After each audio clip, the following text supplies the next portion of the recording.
Is the accessibility for persons with disability to IT, is this the invisible digital divide? I have Cynthia Wadell here. She's from the International Centre for Disability Resources on the Internet. Could you give us an idea of your personal story and how you became interested in accessibility to ICTs? Well, it's interesting you characterize it as invisible, because here I am speaking to you today, but I have a disability which is not visible, and that is I have a significant hearing loss.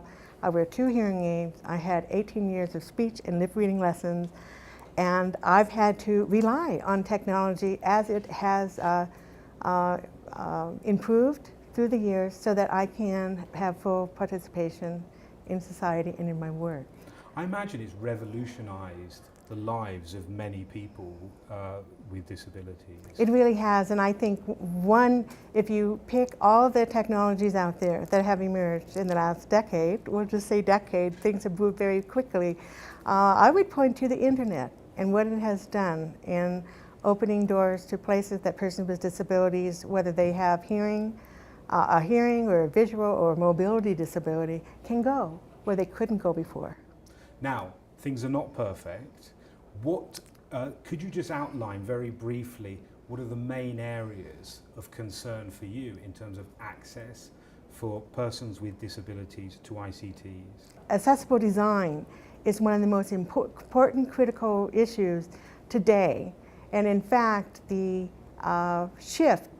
paradigm shift that's come in the design of technology has been because we have been able to innovate so effectively, and our computers are more powerful, and the chips have gotten smaller, and we have fantastic innovation going on.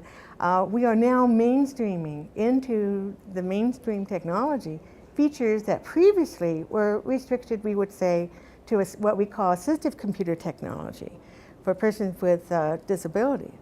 So this is great for the rest of us, isn't it? Because it means that our interface with the ICTs that we use are greatly helped by... That's right. When you were looking at the internet and we were looking at, well, if we are moving towards a time when most of our communications and interactions are going to be on the web, what must we do to ensure that everyone can participate? Just as we have accessible elements in building construction, we can have accessible elements that are in mainstream technology so that persons with disabilities can use it, but also if you are in a noisy room and you want to know what the audio is, you can read the captioning.